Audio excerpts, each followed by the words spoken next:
Hello, everyone, and welcome to week 2 of my fall writing course. Um, I'm your host, Andrea Rose Washington, and I am excited to dive in because not only is this fallish writing workshop course here to help you guys, it is also here to help me because I need this just as much as you guys do. Um, I need to stay on a schedule to finish writing. And what better way to do it than with you guys? So, we are currently working on going to my slide deck. We're currently on week 2 of a 12-week series. And I don't know about you guys, but because we were having this meeting today, is part of the reason why I even was able to finish part of week 1. Or my homework from week 1. Week 1, as stated, was introduction and goal settings. Now, we went over your genre.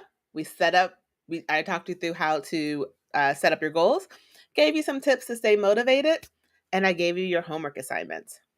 Now, I'm not like the teacher in high school or elementary or college who is just like, if you didn't do your homework, you're going to get in trouble. But I will be that teacher who guilts you and says, you not doing your homework doesn't hurt me. It hurts you.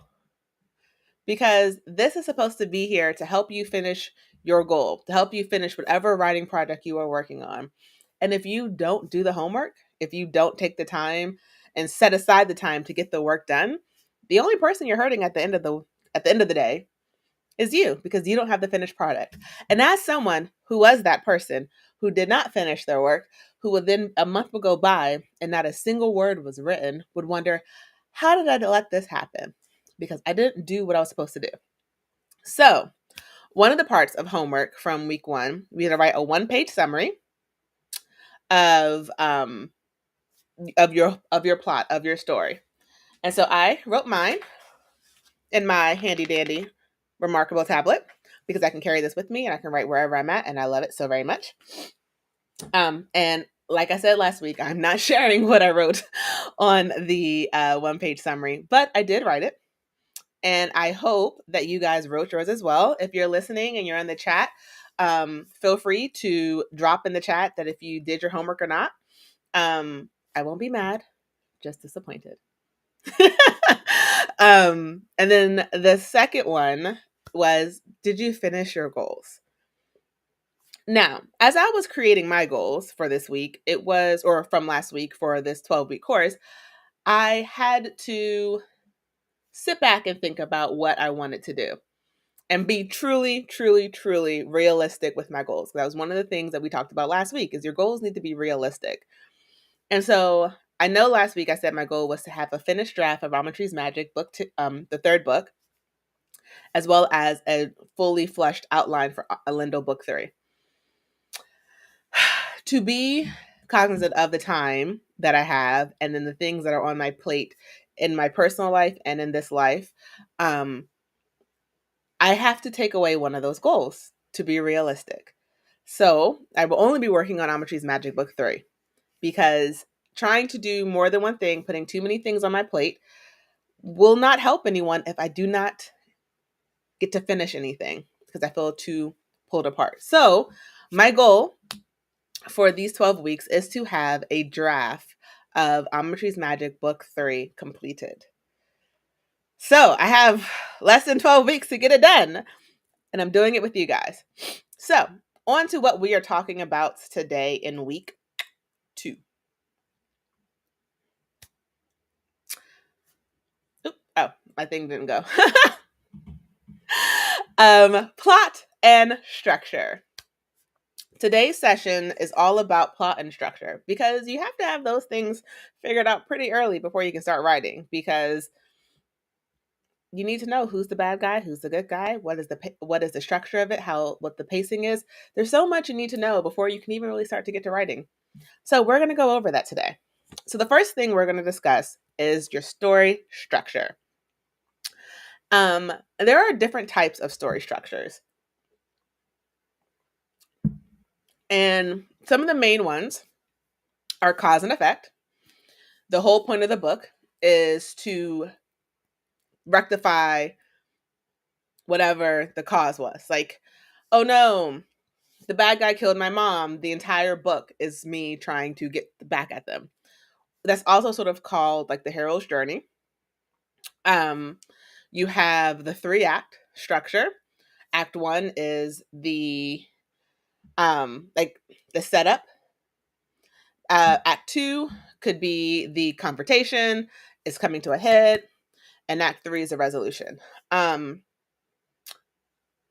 some ways, in some of the examples of how this is done, you have like for romance books, for example, Act 1, they meet, they fall in love. Act 2, whatever the issue is that causes them to break up, the miscommunication, the lies, or whatever it could be, that is Act 2. And Act 3 is a resolution of them fixing and communicating and becoming together, coming back together and being an amazing couple. That's an example of a 3-act structure. And then you also have sort of point-driven story. An example, some people call it save the cat. Like the whole point of the story is to save one person or to save one thing or to, it's all focused on one aspect. So figure out what type of structure you want. So for my book, I'm gonna choose Magic, book 3. It's a little bit different because I should already have the plot or the structure of the book figured out because it is the 3rd in the series.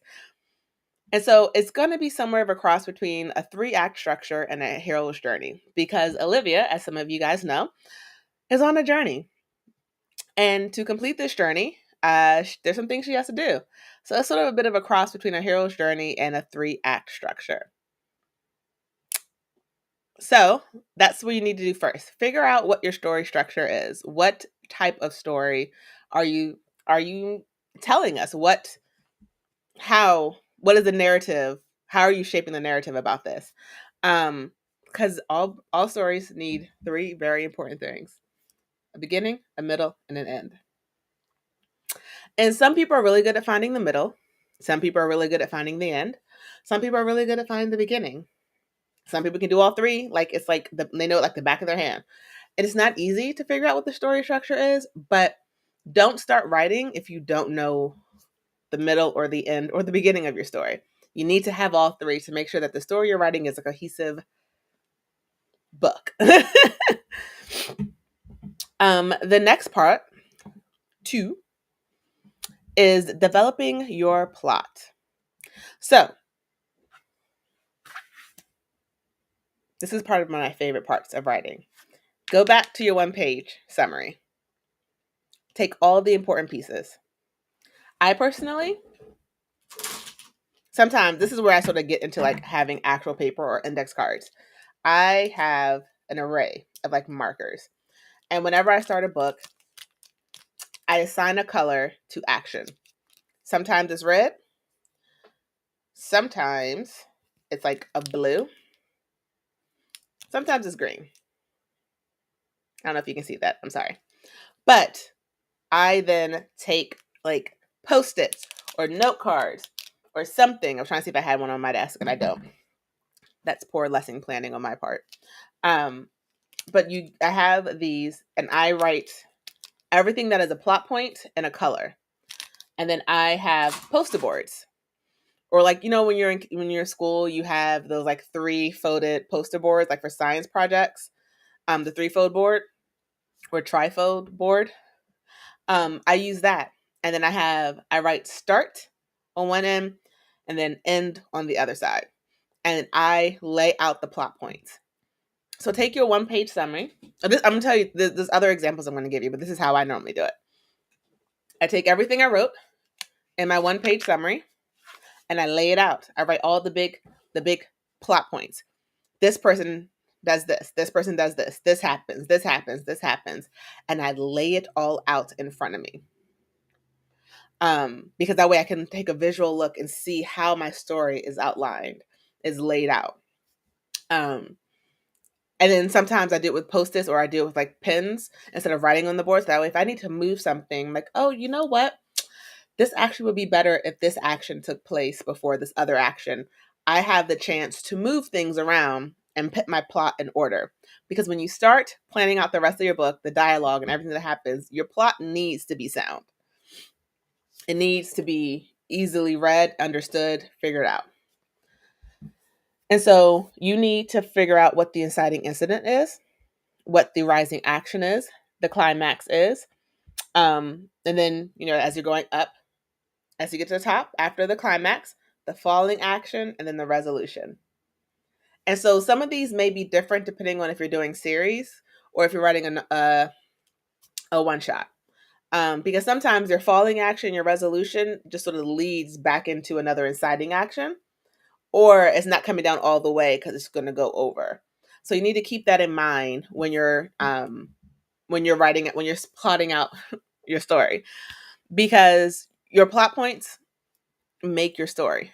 You need to make sure they make sense. You need to make sure they stay in order, and you need to make sure that it makes sense to other people. Now, this is when you sort of bring in other people to like, hey, can you take a look at this? Does this look right? Let me talk my plot over to you. Does this make sense? And if people can find plot holes in what you're saying, and trust me, people find plot holes sometimes, don't take it personally. I have personally been told, oh, I know exactly who did it because the plot was not correct, or none of this makes sense because I don't understand this. You need to make sure your plot is correct. Get a second look from someone you trust. So another way of doing your plot is like a mind map. This is where you have like piece of paper, and in the middle you would draw a circle, and then like you have the lines that would come off of it, and then you have like little plot points that way. That's a way of another doing of like a plot board of like, here's all the things that need to happen. Because maybe you don't need to put it in order. Maybe you just need to have everything, all the plot points written out. That's another way of doing plots. I personally like the one where I can see it like a yellow brick road of the plot in order. One action leads to the other. Because then when you have that action, you can then, on other note cards with a different color, a very different color than the ones you use for the action, for the plot, you can start writing out other things that happen and sticking them up on there. And then soon you'll have your entire outline in front of you, where you can say, okay, this is that chapter. All of this happens here. All of this happens here. All of this happens here. And then you can see your story visually in front of you. You can also, if you're also like me where you need electronics as well, you can also put it on here. I can make my own little mind map and draw it out on here as well if I need to. But they don't pay me, but they should, because I share that remarkable tablet everywhere. But that is another way of doing plot. And then your next part, today we're moving by really quickly. Again, I see a couple people have stopped in. If you have any questions or comments, please go ahead. Don't hesitate to ask. I am here. But that being said, your next one, part 3, or third part of the session, is pacing. Slow progression or fast paced. Or fasted pace, apparently, because that's a typo. Always get an editor, people. Oh, fasted pace. Okay. Well, that's wrong, but you guys knew what I meant.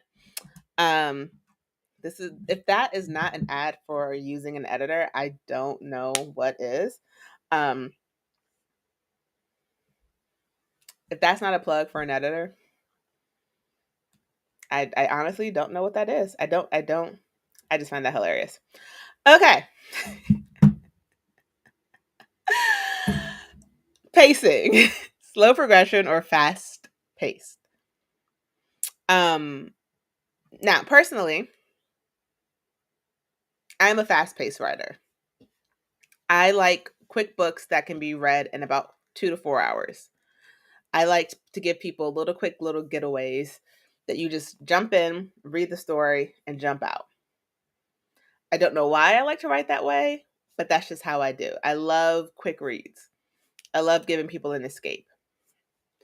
I don't know why. I don't know why I write like that. I just do. But then I also have friends who write slow progression, where their books are like literal bricks. Like those things will they have some weight to them. They will do some damage. You will be reading it and you would love every second of it, just like you love a fast-paced one. But whatever pace that you decide to do, you have to stick through through the entire books. The ones that always got me the most was when there were a couple action chapters and they went fast paced, fast paced, fast paced, fast paced. And then there was like 10 chapters of filler. Those books killed me. Those are the books I did not finish because the pacing didn't match throughout. The pacing was like, okay, you only really put a couple, like if you can take a chapter out and your story is not changed, the chapter didn't need to exist. That's just how I write for me personally. And so when I read a book that has a whole bunch of filler chapters in it that slow the pacing down of what would have been a fast-paced story just because they want to make it longer, that's not for me. My opinion is not everyone's opinion, so I don't act like it is. But I recommend that sticking to one pacing for your story, whether it is a fast-paced story or a slow progression, factor that into your plots, factor that into the story structure, factor that all in. Because if you want to have a 3-act structure or a hero's journey that you are planning to take over 6 books, but you only have 2 books worth of information, and so you're just going to slow it all out to give you 6 books, don't do that. Don't do that. So I just recommend figuring out your pacing, and that's why it's very important. You want your books to be consistent. You want the pacing of your books to be consistent, so that way your reader knows what they're getting from you. And then cliffhangers. I'm sorry, I was looking at my notes because notes make the world go around. Because I don't remember all this off the top of my head. I do need to take notes because I had to travel this week, so I need to make sure I remembered everything I wanted to talk to you guys about. Cliffhangers are fun, and we hate them, and we love them.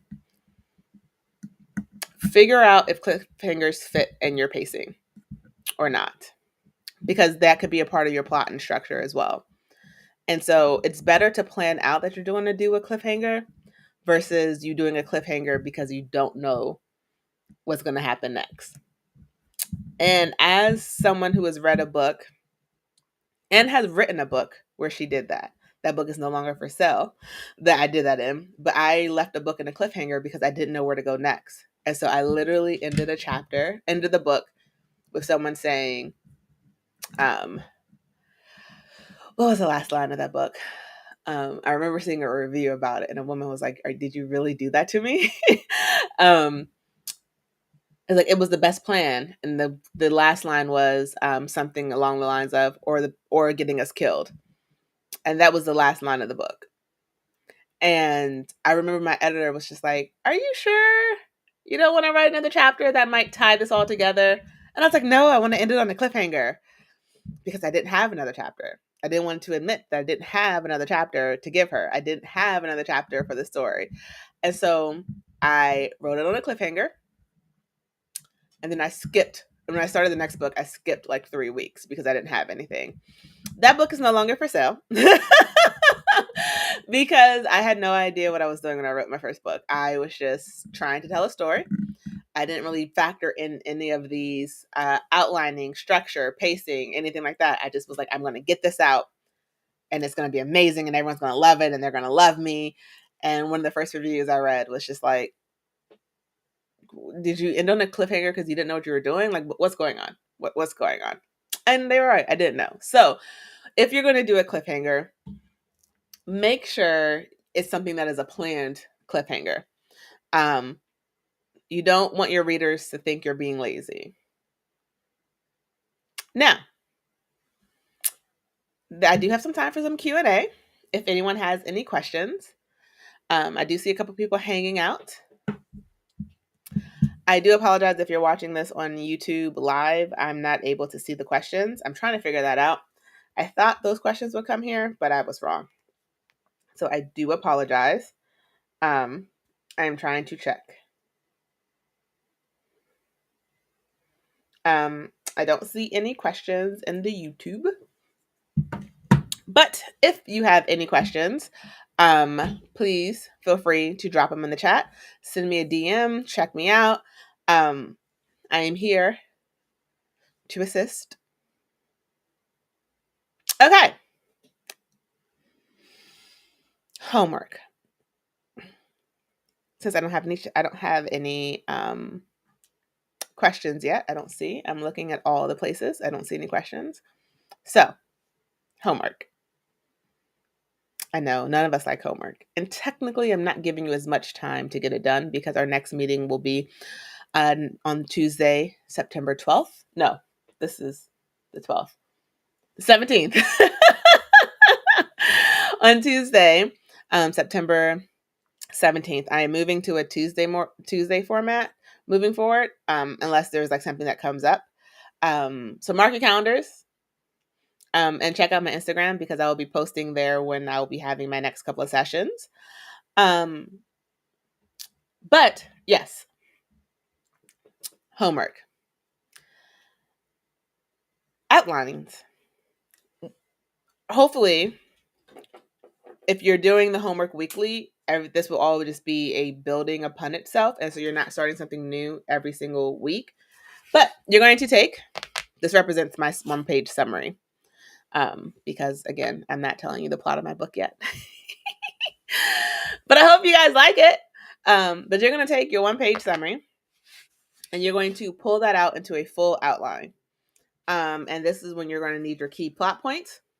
This is when you're going to need to know what kind of structure this is. Is this a hero's journey? Is this a 3-act structure? Is this a cause and effect? Like, what is it? What type of book are you writing? That should be planned out. If you know someone, if you're working with a friend, accountability partner, work with them between now and Tuesday and start figuring out your scene plan, your scenes, your plots. And then figure out your pacing too. As you're plotting out, plot out the pacing along with it. Because the worst thing you can do is make a plot for, like, you have this grand idea, which there's nothing wrong with grand ideas. Grand ideas are amazing. We love them. They're awesome. But are you going to execute it? Plan out what you know you can execute. What you will execute, because you can do anything you would like to do. What you can execute. What you will execute. Wording. So much fun. Because when you start building this outline, this is going to lead into, like I said, this is going to lead into character development. And so from the plot and the structure, you will start building out who your characters are, what's happening, who's the players in the game, who's going to be doing things, who's going to be in the front, who's going to be in the background, you're planning out all of those things. Who is the bad guy? Who's the good guy? Who's the best friend? Who may be plot armor? Who may be plot fodder? All of that is going to be sort of in your very fleshed out outline.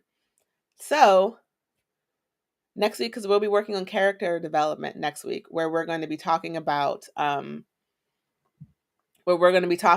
different characters and how we can build them, how we can work on building strong characters for your books. Because sometimes, you could love your characters, or you can have their entire backstory in your head, and so you write based off their backstory, but you don't give anything away that explains to them why your characters are the way that they are. And the best way to circumvent that is to plan it all out in the beginning. So you need a strong plot. You need some structure. and you need your pacing. I should have said plot structure and pacing, because pacing is also very, very important. Because I write fast-paced space operas, I write fast-paced urban fantasies, fast-paced fantasies, and so I keep that in mind as I'm doing the rest of this, as I'm building up the plot, that the story is intended to be read in 2 to 4 hours. So someone can take, while they're on like a road trip with their friends, they can be in the back reading a book and finish it. I'm that person who likes to read a lot of books at one time. So shorter books, shorter, fast paced books work for me because I can get into the action, get into the meat of the story, save the day, and then keep it moving. And I know that's not for everyone. I understand. That's not for everyone, but that's how I like it. So if you did not do your homework from week 1, remember your homework was to do a 1-page summary and to set your goals. So now you can work on your plot outline. And I have to say, I was able to finish, I don't know if I said this in the beginning, but I was able to finish my summary because I was holding myself accountable to you guys, to being back here and saying I had to get it done because I told you guys I was going to do it. I'm asking you guys to do it, and I can't ask you guys for something I'm not willing to do myself. And in 12 weeks, when you all are holding your manuscripts, I didn't want to be like, yeah, so all that was all talk. I had no intention of doing it. I got nothing done. And I don't want to do that. I want to make sure that I am coming to you guys with the same thing, the same energy that I am asking you guys to bring here. So, if there's anyone in the chat, I'm sorry, I can speak. If there is anyone watching right now that has a question, feel free to drop it into the chat. But remember, we're working on plot and structure for the next week. You are working on figuring out, what type of structure is your story? Is it a hero's journey? Is it a 3-act structure? Is it a cause and effect? What is it? You are developing your plot. You are writing an outline. You are figuring out what type of plot it is, and you're going to do a full plot outline. 3, you are going to figure out your pacing. Are you doing a slow progression or my grammatically incorrect fasted pace? Oh, hello. I did not do my chat overlay, but hi. You don't have a question yet, and that is okay. If you do have questions, feel free to drop them into the comments of the video. Whenever you do have them, and I will answer them. If I don't get a chance to answer them before the next live on Tuesday the 17th, I will be able to answer them live on that call. So I want to thank everyone for joining me, who did, everyone who was just hanging out. And just remember, plot outline and scene planning. That is your homework for next Tuesday. And if you don't do it, it doesn't hurt me. It hurts you. Because if you want a finished product, you got to put in the work for it. So, as always, I'm Andrea, and it was great talking to you guys today.